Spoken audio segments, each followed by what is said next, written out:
Bonjour, c'est Paul de l'atelier des options. Comme je suis consultant options pour ProRealTime depuis 2016, je les ai aidés à développer le module options que vous utilisez actuellement sur la version 12. Et je vais pouvoir vous montrer en avant-première les nouveautés de la prochaine version V13 sur laquelle nous travaillons depuis plus d'un an. Enfin, c'est surtout les techniciens de ProRealTime qui travaillent, car moi j'ai le beau rôle de leur préconiser des améliorations et de tester que tout fonctionne correctement. Le mérite leur revient donc intégralement et je tiens à profiter de cette vidéo pour les remercier pour tout ce qu'ils ont accompli.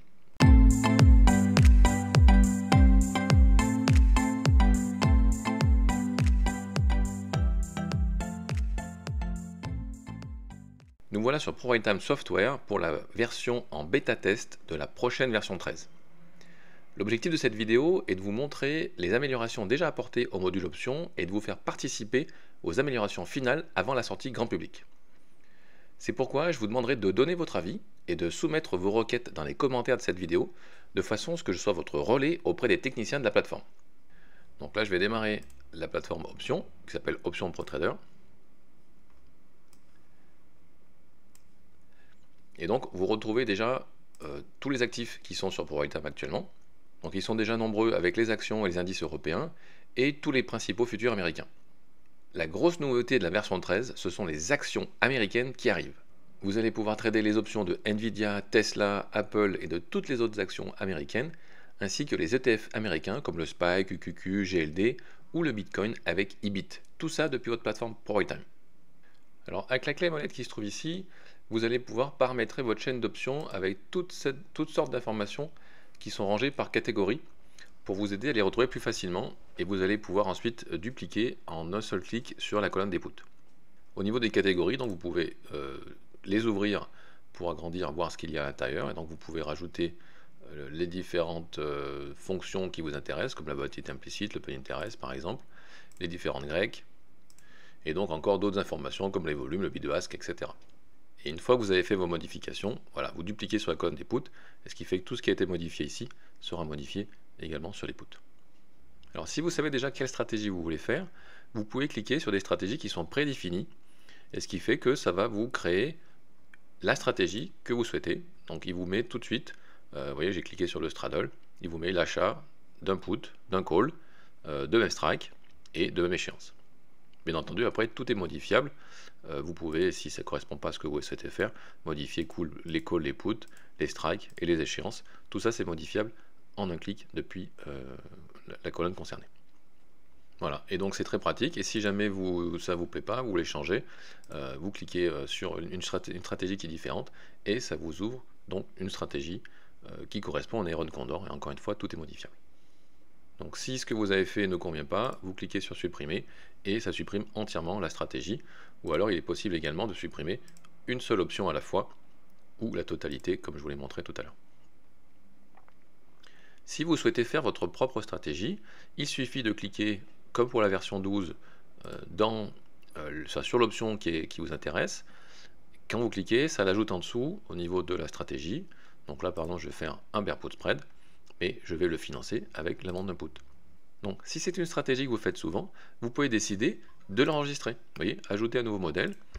On va mettre voilà, bear put financé et vous ajoutez. Et là, maintenant la stratégie est créée, ce qui fait qu'elle va se retrouver dans vos modèles. Et la prochaine fois que vous allez changer d'actif ou d'échéance ou un nouveau trade que vous souhaitez faire, vous pourrez sélectionner automatiquement votre stratégie et elle sera comme ça faite à l'avance. Ensuite, si on veut la modifier, on clique sur le crayon et si on veut la supprimer, on clique sur la croix. Voilà, on vous demande si on veut la supprimer, vous mettez OK. Alors ensuite, une fois que vous avez sélectionné votre stratégie, enfin en tout cas vos options, et si vous souhaitez voir ce que donne votre stratégie, vous cliquez sur Analyse et on passe sur le pricer de l'option. Donc on a toujours ici nos options, et on a par contre ici le graphique de perte et profit de la stratégie.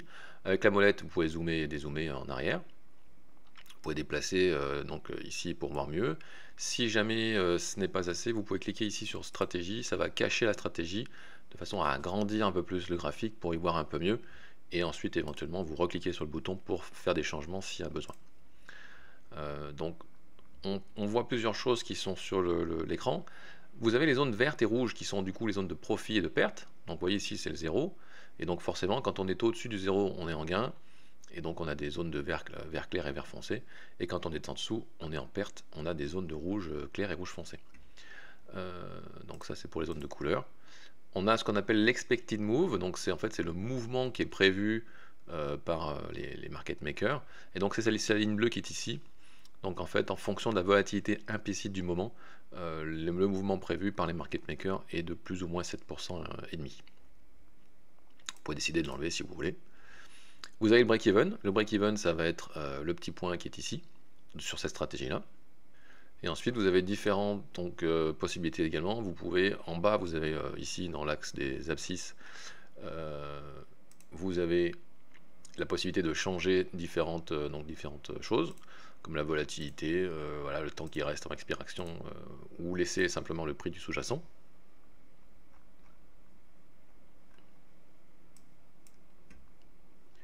Et vous avez la possibilité également d'ajouter les grecs si vous le souhaitez, pour voir un petit peu ce que peuvent donner l'évolution des grecs en fonction du déplacement du sous-jacent et du temps qui passe. Ensuite, au niveau de l'écran, sur le pricer, vous avez donc du coup des pointillés et vous avez un trait continu. Donc ça représente quoi? Ça représente les pointillés, ça représente l'expiration de vos options. Donc ça, c'est vraiment quand vos options n'ont absolument plus aucune valeur temps, que c'est le jour d'expiration. Et le trait continu, c'est à l'instant T. Donc vous voyez que donc au 15 juillet, c'est le jour où je tourne la vidéo, vous voyez que si je déplace le curseur, donc je déplace le temps, je fais une simulation sur le temps qui passe, et on voit que là, au 14 août, il va rester 35 jours, et vous avez pu constater que le trait en continu, il se déplace, et donc forcément, c'est le temps qui passe, donc ça joue sur le prix des options, et donc ça fait varier mes pertes et profits. Et on peut aller comme ça jusqu'à expiration, bien entendu. Vous avez la possibilité également de faire une simulation sur la volatilité implicite. Et donc, vous voyez que si je déplace ce curseur, je vais voir l'impact de la baisse. Quand je vais vers la gauche, c'est la baisse. Et quand je vais à droite, c'est la hausse. Donc, l'impact de la volatilité implicite sur mon trade, encore une fois, donc le trait continu qui est ici, en fonction de la date que j'ai marquée ici. À expiration, bien entendu, il n'y a rien qui change puisque la volatilité implicite à expiration, de toute façon, n'a plus aucune importance. Voilà, donc là je suis revenu à la volatilité implicite actuelle, ou en cliquant sur le bouton ici, c'est encore plus rapide et c'est plus sûr. Et là c'est pareil, si on clique ici, hop, on revient au départ. Voilà, donc une fois que vous avez vérifié que ça correspond à ce que vous souhaitez faire, vous cliquez sur envoyer ici, et votre stratégie, elle est partie, au niveau des ordres, elle est partie pour essayer d'être exécutée. Alors un des gros points forts de la version 13 va être de pouvoir vérifier l'impact de la stratégie que vous souhaitez faire sur vos positions existantes. Donc vous voyez, par exemple là, j'ai rajouté un bull call spread. Et donc ce qui m'intéresse, ça va être de dire, voilà, si je fais cette stratégie-là, qu'est-ce que ça va avoir comme impact sur ma position actuelle? Et donc si je clique ici, vous voyez, ma position actuellement, j'avais pris une position avant, donc c'était l'achat d'un put. Je vais la rajouter. Et vous voyez, du coup, là je peux voir l'impact de mon bull call spread sur l'achat du put. Donc ça permet encore une fois de faire des simulations, et vous pouvez toujours de la même façon regarder l'évolution du temps, de la volatilité implicite, ça ne change pas, et on peut réduire également si on veut voir un petit peu mieux le pricer. Mais voilà, donc ça permet vraiment de se dire, tiens, ma stratégie, qu'est-ce qu'elle impacte sur ma position? Et donc ça c'est vraiment très très intéressant à faire. Alors bien entendu ça ne marche que sur le même actif. Et là je suis sur le futur SP500. Il est évident que si j'avais une position sur le CAC 40, je ne pourrais pas avoir ma position sur le CAC 40 parce que ça ne peut pas fonctionner. C'est sur le même actif. Alors j'en profite ici pour dire que il sera possible de roller une position, c'est ce qu'on m'a demandé dans une vidéo YouTube.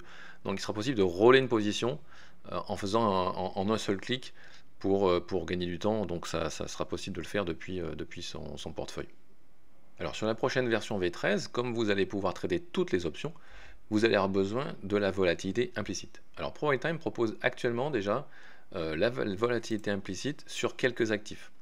Donc si vous tapez PRT par exemple, vous allez avoir la volatilité implicite du SP500 par exemple ici, l'Eurostoxx, le DAX, et par exemple encore ici celle du Nasdaq. Voilà, mais il y a seulement quelques actifs dont vous allez pouvoir retrouver la volatilité implicite, Mais par contre, avec la V13, vous aurez la volatilité implicite de tous les sous-jacents, et c'est bien entendu une évidence quand on veut trader les options. Alors, il y aura encore d'autres indicateurs qui sont liés à la volatilité implicite. Il y aura donc la volatilité implicite, la volatilité historique, le range de volatilité implicite, le cône de volatilité, le ratio put-call et encore d'autres indicateurs. Alors, comme autre amélioration sympa qui sont à venir, vous avez tout ce qui est les listes.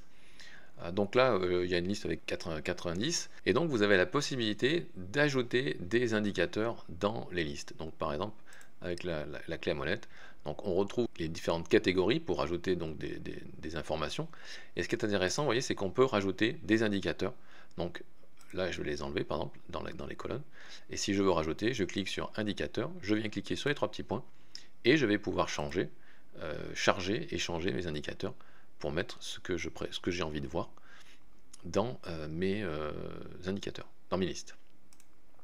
Il est possible également de rajouter des graphiques pour avoir un petit aperçu de ce que va faire, de ce que fait l'actif depuis quelque temps. Et donc, vous voyez là, j'ai une semaine. Si je rajoute un graphique pour avoir sur voilà, l'année, là j'étais sur l'année, c'est très bien. Voilà. Donc là, en faisant comme ça, j'ai ce que fait l'action sur une semaine et ce que fait l'action sur une année. Donc ça permet d'avoir des indicateurs et des informations rapides sur comment évolue la société. Et bien entendu, quand on clique, ça change le graphique qui est derrière. Mais en tout cas, voilà, on a des informations qu'on peut avoir en un seul coup d'œil. Et donc on pourra ajouter des informations sur les options, notamment dans ces listes. Voilà, alors je vous ai fait un petit aperçu de ce qui vous attend avec la prochaine version 13 de ProRealTime. Il y a encore plein d'autres améliorations à venir que je ne peux encore pas vous montrer. Cela fera l'objet d'une prochaine vidéo lorsque la plateforme aura évolué. Quoi qu'il en soit, si vous avez des questions, des besoins ou des suggestions, n'hésitez surtout pas à laisser un commentaire dans la vidéo, je vous répondrai et je serai ravi d'être votre relais auprès des techniciens. A bientôt!